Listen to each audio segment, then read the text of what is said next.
ഇന്ത്യയുടെ മെയിൻലാൻഡിൽ നിന്ന്, അതായത് മുഖ്യ ഭൂപ്രദേശത്ത് നിന്ന് 1200 കിലോമീറ്റർ അകലത്തിൽ, അതായത് നമ്മുടെ ചെന്നൈയിൽ നിന്നൊക്കെ 1200 കിലോമീറ്റർ അകലത്തിൽ ബംഗാൾ ഉൾക്കടലിലുള്ള ഒരു ദ്വീപ് സമൂഹമാണ് ആൻഡമാൻ ആൻഡ് നിക്കോബാർ ഐലൻഡ്സ്. ഇതൊരു കേന്ദ്രഭരണ പ്രദേശമാണ്.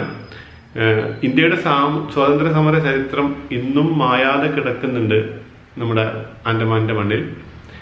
ഇവിടെയുള്ള ആദിവാസി ജനവിഭാഗങ്ങൾ ഒഴിച്ച് ബാക്കിയുള്ളവരെല്ലാം ഇന്ത്യയിലെ വിവിധ സംസ്ഥാനങ്ങളിൽ നിന്നും ഇവിടെ എത്തിയ ആൾക്കാരാണ്. ആൻഡമാൻ ആൻഡ് നിക്കോബാർ ഐലൻഡ്സിന്റെ ക്യാപിറ്റൽ പോർട്ട് ബ്ലെയർ ആണ്. അപ്പോൾ പോർട്ട് ബ്ലെയറിലാണ് നമ്മൾ താമസിക്കുന്നത്, ഗാരാശർമ എന്ന സ്ഥലത്ത്. അപ്പോൾ ഇന്ന് നമുക്ക് പോർട്ട് ബ്ലെയറിന്റെ ചില കാഴ്ചകൾ ഒന്ന് കാണാം. ഞാൻ Ashraf Excel, welcome to Route records.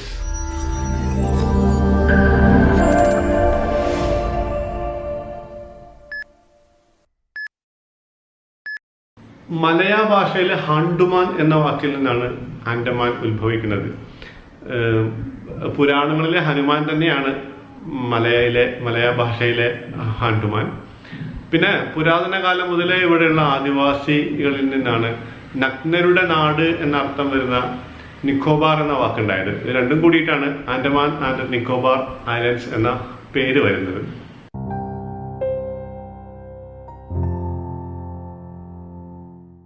ചരിത്രത്തിൻ്റെ ഇടയിലൂടെ നമുക്ക് പോർട്ട് ബ്ലെയറിലെ ചില കാഴ്ചകളൊന്ന് കാണാം.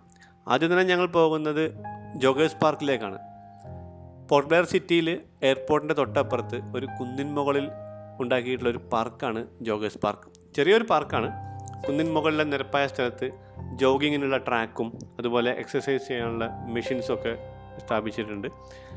കാലത്തും അതുപോലെ വൈകിട്ടും ആളുകൾ അവിടെ ഓടാനും എക്സസൈസ് ചെയ്യാനൊക്കെ വരും.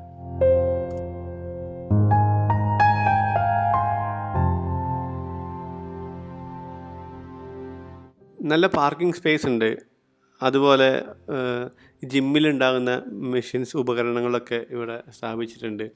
പിന്നെ നിറയെ ചെടികൾ വെച്ചിട്ട് ഭംഗിയാക്കിയിട്ടുണ്ട്. പിന്നെ കുറേ പാർക്ക് ബെഞ്ചുകളുണ്ട്. ഞാൻ എൻ്റെ ആൻഡമാനിലെ വിഷമഘട്ടത്തിലെ ദിവസങ്ങളിലെല്ലാം എൻ്റെ മിക്ക ഈവനിങ്സും വൈകുന്നേരങ്ങളും ഞാൻ ഈ പാർക്ക് ബെഞ്ചുകളിലാണ് ചെലവഴിച്ചത്.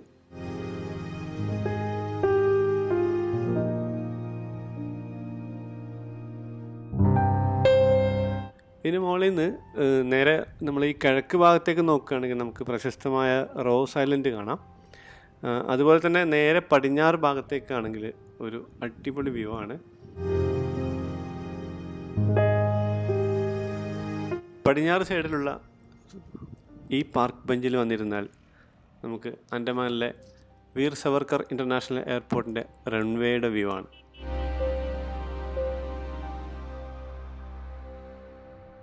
പകലിനേക്കാൾ കുറച്ചുകൂടി മനോഹരമായ കാഴ്ചയാണ് ഈ ഒരു ഷോട്ട് രാത്രിയിൽ കാണുമ്പോൾ.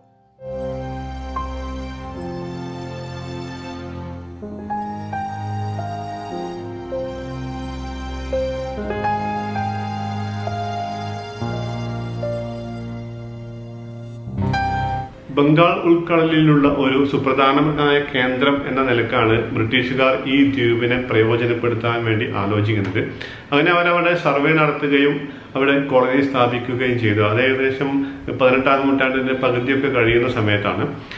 പക്ഷേ ഈ വൻകരയിൽ നിന്നും ഒരുപാട് അകന്ന് ഒറ്റപ്പെട്ട് നിൽക്കുന്നത് കൊണ്ട് ഈ ആദിവാസികളുടെ ആക്രമണത്തെയും അതുപോലെ പകർച്ചവ്യാധികളെയൊന്നും അവർക്ക് പ്രതിരോധിക്കാൻ പറ്റാതാവുകയും പെട്ടെന്ന് തന്നെ അവർ അവിടുന്ന് പിന്മാറുകയും ചെയ്തു.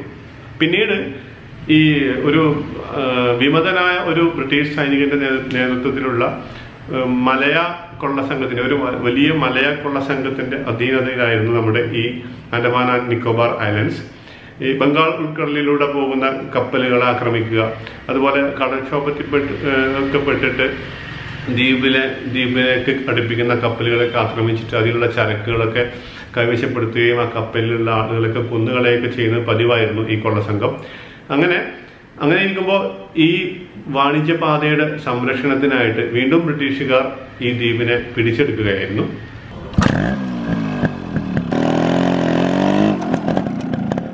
ജോഗേഴ്സ് പാർക്കിലെ കാഴ്ചകൾക്ക് ശേഷം ഞാനും ബഷീറും അവൻ്റെ യമഹ RX 100-ൽ ചരിത്രമുറങ്ങുന്ന പോർട്ട് ബ്ലെയറിൻ്റെ റോഡുകളിലൂടെ കുറച്ച് മുന്നോട്ട് പോയി.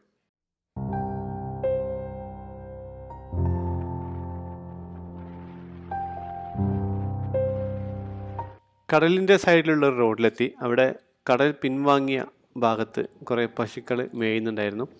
പിന്നെ ഒരാൾ അത്യാവശ്യം തിരക്കില്ലാത്ത രീതിയിൽ തിരയടിക്കുന്ന ആ കടലിൽ ആഴം കുറഞ്ഞ ഭാഗത്ത് തീരത്തോട് അടുത്ത് ഒരാൾ വല വീശുന്നുണ്ടായിരുന്നു. അദ്ദേഹത്തിന് മീനൊന്നും കിട്ടുന്നില്ല. ഇത്രയും വലിയ കടലിൽ നിന്ന് നമുക്ക് നാട്ടിൽ നിന്ന് ചെറിയ തോടുകളിൽ നിന്ന് കിട്ടുന്ന കുഞ്ഞു കുഞ്ഞു മീനേ കിട്ടുന്നുള്ളൂ. പക്ഷേ പുള്ളി അദ്ദേഹത്തിൻ്റെ ശ്രമം തുടർന്നുകൊണ്ടേയിരിക്കുന്നു. നമ്മളപ്പോൾ അവിടെ നിന്ന് ചുറ്റി നടന്ന് അവിടുത്തെ കാഴ്ചകളൊക്കെ കണ്ടു.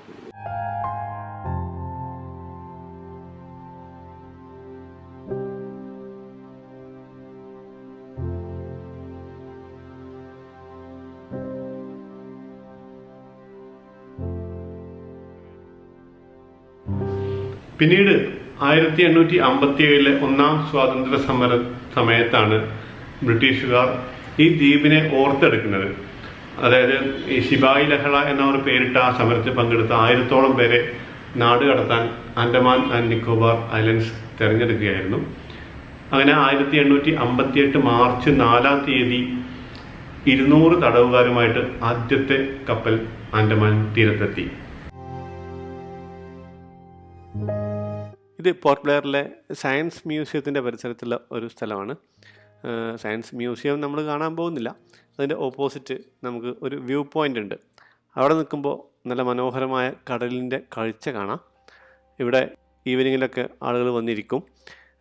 അതുപോലെ കപ്പിൾസൊക്കെ കൂടുതൽ സമയത്തും ഇവിടെ വന്നിരിക്കുന്ന ഒരു സ്ഥലമാണ്. അപ്പോൾ നമ്മൾ അവിടുത്തെ കാഴ്ചകളൊക്കെ ഒന്ന് കണ്ടു.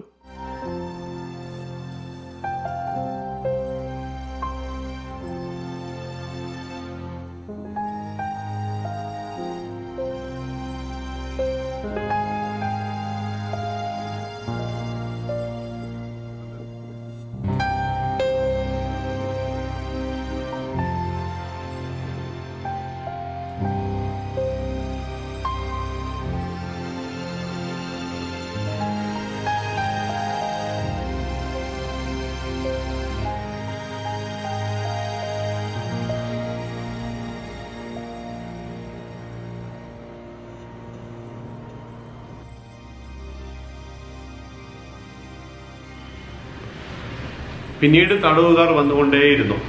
1921 മലബാർ കലാപത്തിൽ പങ്കെടുത്തവരെയും ആൻഡമാൻ സ്കീം പ്രകാരം ഇങ്ങോട്ട് തന്നെയാണ് തടവിലാക്കാനായി കൊണ്ടുവന്നത്. ഈ തടവുകാരെ കൊണ്ട് തന്നെ പോർട്ട് ബ്ലെയറും അതുപോലെ റോസ് ഐലൻഡും മനുഷ്യവാസയോഗ്യമാക്കി. അവരെ കൊണ്ട് ജോലി ചെയ്യിപ്പിച്ച്, ക്രൂരമായി പീഡിപ്പിച്ച് ജോലി ചെയ്യിപ്പിച്ച് മനുഷ്യവാസയോഗ്യമാക്കി. രക്ഷപ്പെടാൻ ശ്രമിക്കുന്നവരെ ക്രൂരമായി മറ്റുള്ളവരുടെ മുമ്പിൽ വെച്ച് തന്നെ കൊലപ്പെടുത്തി ക്രൂരമായി പീഡിപ്പിച്ചു. ഇങ്ങനെ സ്വാതന്ത്ര്യ സമരത്തിന് വേണ്ടി പോരാടിയ ധീരന്മാരുടെ ചോര വീണ് കറുത്ത് ആൻഡമാന്റെ പേര് തന്നെ മാറി കാലാപാനിയായി.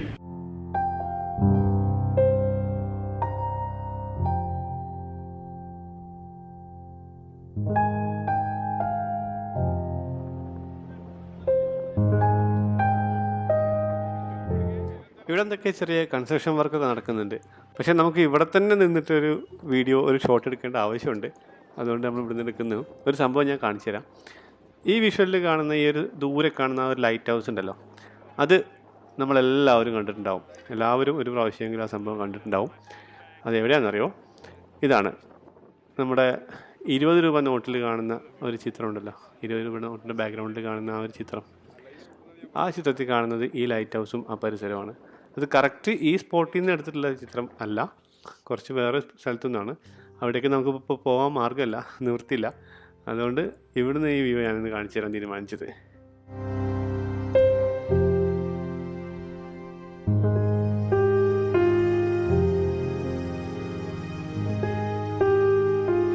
ഇതാണ് പോർട്ട് ബ്ലെയറിലെ മറീന പാർക്ക്.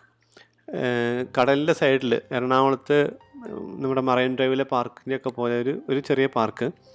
അവിടെ നമുക്കിങ്ങനെ കാറ്റൊക്കെ കൊണ്ട് നടക്കാനുള്ള സൗകര്യമുണ്ട്. 1971 ഇന്തോ പാക് യുദ്ധത്തിലെ വിജയത്തിൻ്റെ സിമ്പലായിട്ടൊരു ബാറ്റിൽ ടാങ്ക് അവിടെ പ്രദർശിപ്പിച്ചിട്ടുണ്ട്. പിന്നെ കുട്ടികൾക്കുള്ള ചെറിയ പാർക്കുണ്ട്, അവർക്ക് കളിക്കാനുള്ള ഉപകരണങ്ങളും അങ്ങനെയുള്ള ചെറിയൊരു പാർക്കുണ്ട്. കൂടാതെ കടലിലേക്ക് ഒരു കടൽപ്പാലം പോലെ, കടൽപ്പാലം അല്ല ശരിക്കും, അതുപോലെ ആ ഒരു ഫീല് കിട്ടുന്ന ഒരു പാലം കൂടിയുണ്ട് അവിടെ.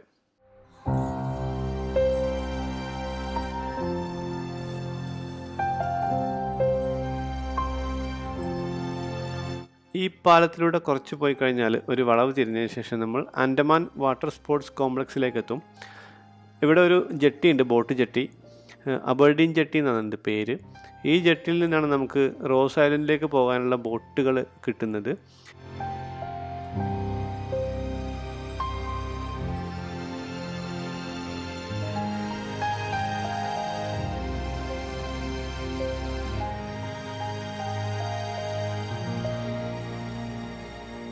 ഈ വാട്ടർ സ്പോർട്സ് കോംപ്ലക്സിൽ വാട്ടർ സ്കൂട്ടർ, അതുപോലെ സ്പീഡ് ബോട്ട്, അങ്ങനെ ഉള്ള കുറച്ചൊക്കെ ഈ വെള്ളത്തിലുള്ള അഡ്വഞ്ചർ ആക്ടിവിറ്റീസിനുള്ള സൗകര്യം കൂടിയുണ്ട്.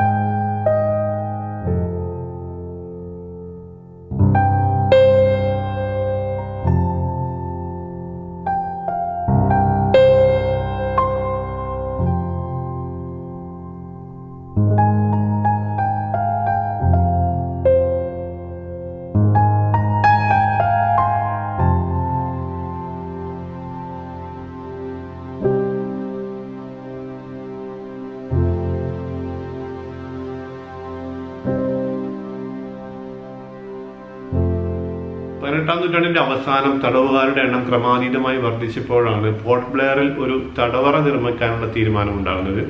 അങ്ങനെ മ്യാൻമറിൽ നിന്ന് സാധനങ്ങൾ എത്തിച്ചിട്ട് തങ്ങളെ ക്രൂരമായി പീഡിപ്പിക്കാനും അതുപോലെ തങ്ങളെ തടവിലിടാനുമുള്ള തടവറ ആ തടവുകാരെ കൊണ്ട് തന്നെ ക്രൂരമായി പീഡിപ്പിച്ച് പണിയെടുപ്പിച്ച് 1906 നിർമ്മാണം പൂർത്തിയാക്കി.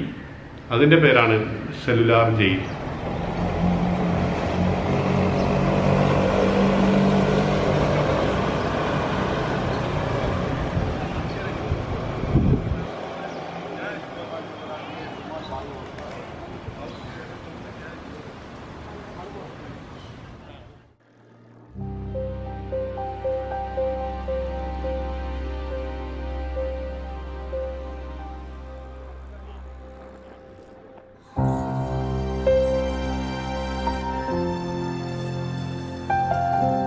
സെല്ലുലാർ ജയിലിൻ്റെ അവിടുന്ന് കുറച്ചും കൂടി അങ്ങോട്ട് മുന്നോട്ട് പോയി കഴിഞ്ഞാൽ പോർട്ട് ബ്ലെയറിലെ പ്രധാന മാർക്കറ്റ് പ്ലേസായ അബർഡീനിലെ നടുവിലായിട്ട് നമുക്കൊരു ക്ലോക്ക് ടവർ കാണാൻ പറ്റും.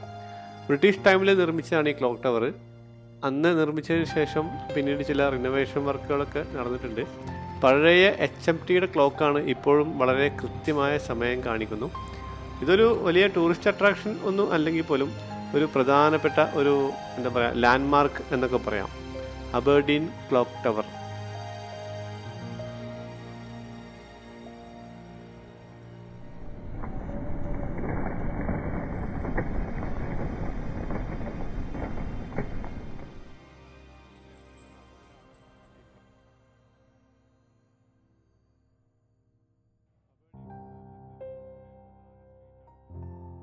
ഇതാണ് അബർഡീൻ ബസാർ. പോർട്ട് ബ്ലെയറിലെ പ്രധാനപ്പെട്ട വ്യാപാര കേന്ദ്രമാണ് അബർഡീൻ ബസാർ.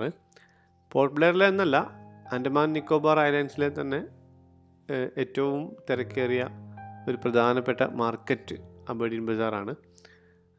ഇന്ന് ഞായറാഴ്ച ആയതുകൊണ്ടാണ് ഇവിടെ തീരെ തിരക്കില്ലാത്തത്, അല്ലെങ്കിൽ ഈ ഏരിയയിലൊക്കെ നല്ല ജനത്തിരക്കായിരിക്കും. ഈ ഭാഗങ്ങളിലെല്ലാം ഒരുപാട് കടകൾ മലയാളികളുടേതായിട്ടുണ്ട്. ഹോട്ടലുകളും മറ്റുമായി ഒരുപാട് കടകൾ മലയാളികളുടേതായിട്ടുണ്ട്. ഇവിടെയല്ല മൊത്തത്തിൽ പോർട്ട് ബ്ലെയറിൽ തന്നെ കെട്ടിടങ്ങൾക്ക് അനുവദിച്ചിരിക്കുന്ന പരമാവധി ഉയരം 3 നിലയാണ്. 4ാമതൊരു നില ആവശ്യമുണ്ടെങ്കിൽ കോൺക്രീറ്റ് അനുവദിക്കില്ല, റൂഫിംഗ് ഷീറ്റ് ഇട്ടിട്ട് 4ാമതൊരു നില അനുവദിക്കും.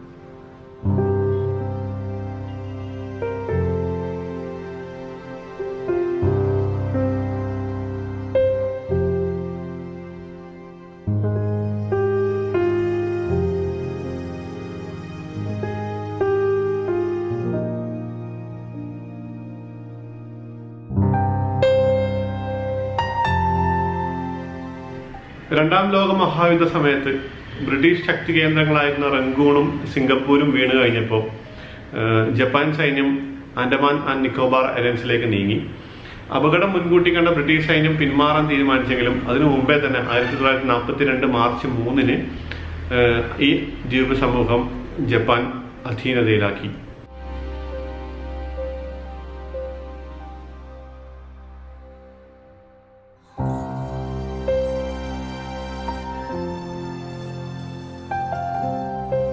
ഇവിടെയുള്ള സ്ഥലപ്പേരുകൾക്ക് ചില പ്രത്യേകതകളുണ്ട്. നമുക്കിപ്പോൾ നമ്മുടെ നാട്ടിലൊക്കെ ഒരു സ്ഥലപ്പേര് കേട്ടാൽ അത് ഏകദേശം നമുക്കൊരു ഏത് സ്റ്റേറ്റിലേതാണെന്ന് ഒരു രൂപം നമുക്കുണ്ടാവും. ഇപ്പോൾ കേരളത്തിലേതാണോ അതോ തമിഴ്നാട്ടിലേതാണോ വെസ്റ്റ് ബംഗാളിലെയാണോ കർണാടകയിലേതാണെന്നോ അങ്ങനെ ഒരു ഏകദേശ രൂപം നമുക്ക് കിട്ടും ഒരു സ്ഥലപ്പേര് കേൾക്കുമ്പോൾ തന്നെ. എന്നാൽ ഇവിടെ ജസ്റ്റ് ഒരു സ്ഥലപ്പേര്, ഇവിടെയുള്ള ഒരു സ്ഥലത്തിൻ്റെ പേര് മാത്രം കേട്ടതുകൊണ്ട് നമുക്കത് പോർട്ട് ബ്ലെയറിലാണ് എന്ന് മനസ്സിലാക്കാൻ സാധിക്കില്ല. അല്ലെങ്കിൽ ആൻഡമാൻ ആൻഡ് നിക്കോബാർ ഐലൻഡ്സിൽ പെട്ട ഒരു സ്ഥലമാണിതെന്ന് നമുക്ക് പെട്ടെന്ന് മനസ്സിലാക്കാൻ കഴിയില്ല. കാരണം അവിടെ സ്വന്തമായിട്ടുള്ളത് ആൻഡമാൻ ആൻഡ് നിക്കോബാർ എന്ന ഈ 2 പേര് മാത്രമാണെന്ന് എനിക്ക് തോന്നുന്നത്. ബാക്കിയുള്ളതെല്ലാം അവിടെയുള്ള മറ്റു സ്ഥലങ്ങളിൽ നിന്ന് വന്ന ആളുകൾ അവരുടെ നാട്ടിൽ നിന്ന് കൊണ്ടുവന്ന സ്ഥലപ്പേരുകൾ തന്നെയാണ് ഉപയോഗിച്ചിട്ടുള്ളത്. അതായത് നമ്മൾ മലബാറിൽ നിന്ന് സ്വാതന്ത്ര്യ സമരത്തിൽ പങ്കെടുത്ത് തടവുകാരായി കൊണ്ടുപോയ ആളുകൾ, ഇപ്പോൾ മഞ്ചേരിയിൽ നിന്ന് കൊണ്ടുപോയ ആളുകൾ അവിടെ ജയിലിൽ നിന്നും മോചിതരായിട്ട് പുറത്തൊരു ജീവിതം കെട്ടിപ്പടുത്തപ്പോൾ അവർ നിൽക്കുന്ന സ്ഥലത്തിന് മഞ്ചേരി എന്ന് പേരിടുകയായിരുന്നു. അതുപോലെ തന്നെ വണ്ടൂർ, തിരൂർ, അങ്ങനെയുള്ള കാലിക്കറ്റ്, ഇങ്ങനെയുള്ള മണ്ണാർക്കാട്, ഇങ്ങനെയുള്ള സ്ഥലപ്പേരുകളും നമുക്കവിടെ കാണാം. അതുപോലെ തന്നെയാണ് മറ്റു നാടുകളിൽ നിന്നും. വെസ്റ്റ് ബംഗാളിലെ ഒരു സ്ഥലത്ത് നിന്ന് കുറച്ച് പേര് ആൻഡമാനിലെത്തിയപ്പോൾ അവർ താമസിച്ച സ്ഥലത്തിന് അവരുടേതായ വെസ്റ്റ് ബംഗാളിലുള്ള സ്ഥലത്തിൻ്റെ പേരാണ് അവരിടുന്നത്. അതുപോലെ കർണാടകയിൽ നിന്നായാലും തമിഴ്നാട്ടിൽ നിന്നായാലും അങ്ങനെ ഇന്ത്യയുടെ ഒരു മിനി പതിപ്പ് പോലെ ഇന്ത്യയിലെ മിക്ക സ്റ്റേറ്റുകളിൽ നിന്നുള്ള ആളുകളും അവരുടേതായിട്ടുള്ള സ്ഥലപ്പേരുകളും ആൻഡമാനിലുണ്ട്. അതിന് പുറമെ ഇംഗ്ലീഷിലുള്ള കുറേ സ്ഥലപ്പേരുകളുണ്ട്. ഞാൻ കുറച്ച് സ്ഥലങ്ങളുടെ പേരൊന്ന് പറയാം. Port Blair, Havelock, Ross Island, Ograbraj, Garacharma, Junglighat, Diglipur, Manjeri, Mannarkkad, Wandoor, Tirur, Calicut, Jolly Buoy, Chidiya Tapu, Bharatpur, Kalapathar, Campbell Bay, Hut Bay, Bamboo Flat, ഇതൊക്കെയാണ് പോർട്ട് ബ്ലെയറിലെ ആൻഡമാൻ ആൻഡ് നിക്കോബാർ ഐലൻഡ്സിലെ ചില സ്ഥലങ്ങളുടെ പേരുകൾ. രാധാനഗർ ബീച്ച്, അങ്ങനെയൊക്കെ ഉള്ളതാണ് ഓരോ സ്ഥലപ്പേരുകൾ.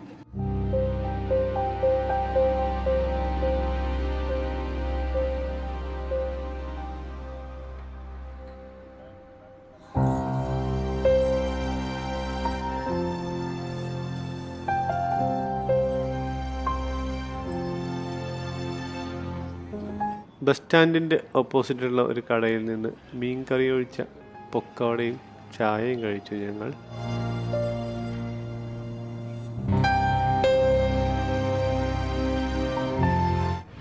ജപ്പാൻ കൈവശപ്പെടുത്തിയതിനു ശേഷം ചീഫ് കമ്മീഷണർ അടക്കം ബ്രിട്ടീഷ് സൈന്യത്തിലെ സൈനികരെ തടവിലാക്കുകയും സെല്ലുലാർ ജയിലിൽ തന്നെ അടക്കുകയും ചെയ്തു. ശേഷം അവരെ പീഡിപ്പിച്ച് പണിയെടുപ്പിച്ച് ദ്വീപിലെ സൗകര്യങ്ങൾ വർദ്ധിപ്പിച്ചു. ജോലി ചെയ്യാൻ പഠിച്ചവരെയും രക്ഷപ്പെടാൻ ശ്രമിച്ചവരെയും ക്രൂരമായി പീഡിപ്പിക്കുകയും കൊലപ്പെടുത്തുകയും ചെയ്തു. അങ്ങനെ ജപ്പാൻ ആ ദ്വീപിന്റെ പാരമ്പര്യം സംരക്ഷിച്ചു. അതിനിടെ ബ്രിട്ടൻ ആ ദ്വീപിനെതിരെ കടുത്ത ഉപരോധം ഏർപ്പെടുത്തിയിരുന്നു. ഗതാഗതം നിലച്ചു, അതുപോലെ ക്ഷാമം വന്നു, രോഗങ്ങൾ, അത് പിന്നെ പകർച്ചവ്യാധികൾ, അങ്ങനെ ജപ്പാന് പിടിച്ചു നിൽക്കാൻ പറ്റാതായി. അപ്പോൾ ആ ദ്വീപിന്റെ അധികാരം സുഭാഷ് ചന്ദ്രബോസിന്റെ പ്രൊവിൻഷ്യൽ ഭരണകൂടത്തിന് കൈമാറി. അങ്ങനെ ഇന്ത്യ സ്വതന്ത്രമാകുന്നതിന് മുമ്പ് തന്നെ ആൻഡമാൻ ആൻഡ് നിക്കോബാർ ഐലൻഡ്സിൽപ്പെട്ട ഒരു ദ്വീപായ റോസ് ഐലൻഡിൽ ഇന്ത്യൻ പതാക പാറിക്കളിച്ചു.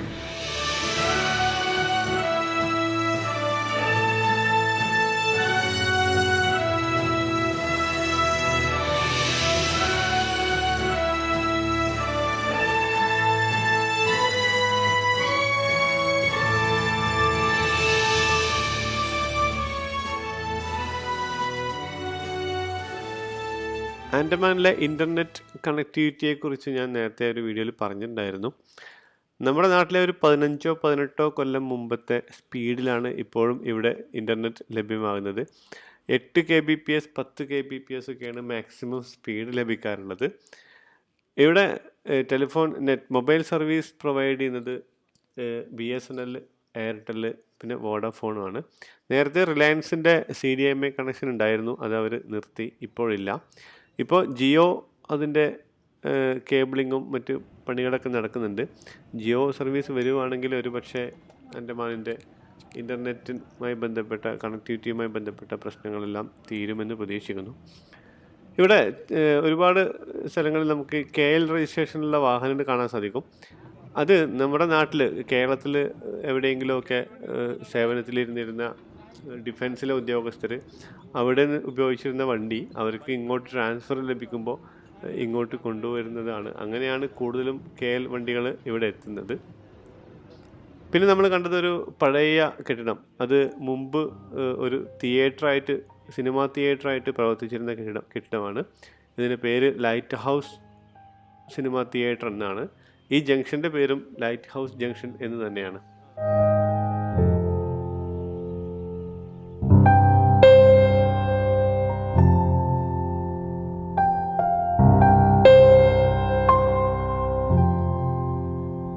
ഇതാണ് ഇവിടുത്തെ പവർ ഹൗസ്. കറണ്ട് വിതരണം ചെയ്യുന്നത് ഇവിടെ നിന്നാണ്. ഡീസൽ ജനറേറ്ററുകൾ ഉപയോഗിച്ചിട്ടാണ് ഇവിടെ കറണ്ട് ഉൽപ്പാദിപ്പിക്കുന്നത്.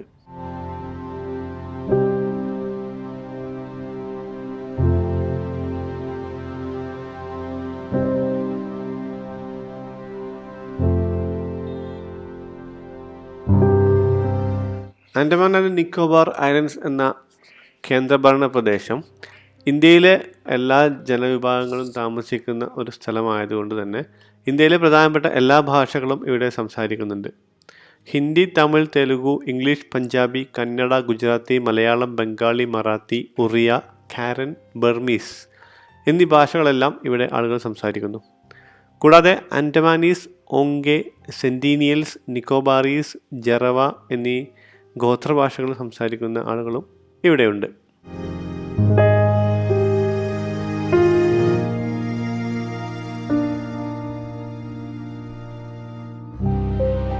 ഇതാണ് ITF ഗ്രൗണ്ട്. ഇവിടെയാണ് ഐലൻഡ് ടൂറിസം ഫെസ്റ്റിവൽ നടക്കുന്നത്. ഈ കാണുന്ന കെട്ടിടങ്ങളിലെല്ലാം ഓരോ സ്റ്റാളുകൾ പ്രവർത്തിക്കും. ഇതുപോലെ ഒരു 2 സ്റ്റെപ്പ് ബാക്കിലേക്ക് ഇതുപോലെ താൽക്കാലികമായ സ്റ്റാളുകൾ ഉണ്ടാക്കി അതിനകത്തും കുറേ സ്റ്റാളുകൾ പ്രവർത്തിക്കും. ഇന്നിവിടെ ഒരു കബഡി മത്സരം നടക്കുന്നുണ്ട്. പബ്ലിക്കിന് പ്രവേശനമില്ല, ആളുകൾ പുറത്ത് നിന്നിട്ടാണ് കളി കണ്ടുകൊണ്ടിരിക്കുന്നത്. ഞങ്ങളും കുറച്ച് നേരം കബഡി കണ്ടുകൊണ്ട് നിന്നു.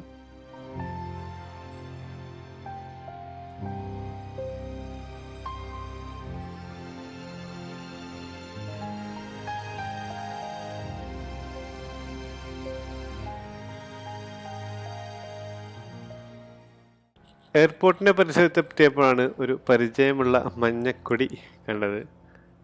അപ്പോഴാണ് ശ്രദ്ധിച്ചത് അവിടെ ഒരു ശ്രീനാരായണ ഗുരു മന്ദിരം ഉണ്ട്.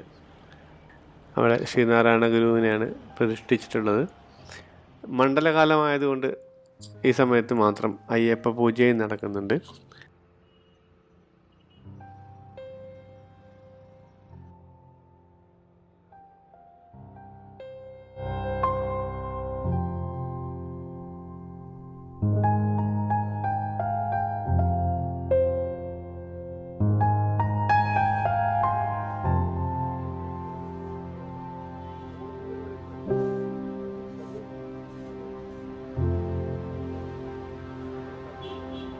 അങ്ങനെ വൈകുന്നേരമായി റൂമിലേക്ക് പോകാൻ തുടങ്ങുമ്പോഴാണ് നമ്മൾ A3-ലെത്തിയത്. ആനന്ദ് പാരഡൈസ് പോർട്ട് ബ്ലെയറിലെ ഒരു പ്രധാന സിനിമാ തിയേറ്ററാണ്. അപ്പോൾ നമ്മൾ അവിടെ നിന്ന് അണ്ണൻ്റെ സർക്കാർ കണ്ടതിന് ശേഷം റൂമിലേക്ക് പോയി. നമ്മളിന്ന് പോർട്ട് ബ്ലെയറിൻ്റെ ചില കാഴ്ചകളാണ് കണ്ടത്. അതോടൊപ്പം തന്നെ ആൻഡമാൻ ആൻഡ് നിക്കോബാർ ഐലൻഡ്സിൻ്റെ ചില ചരിത്രങ്ങളിലൂടെയും നമ്മളൊന്ന് കണ്ണോടിച്ചു. വീഡിയോ എല്ലാവർക്കും ഇഷ്ടപ്പെട്ടു എന്ന് വിചാരിക്കുന്നു. അടുത്ത എപ്പിസോഡിൽ വീണ്ടും കാണാം. ബൈ.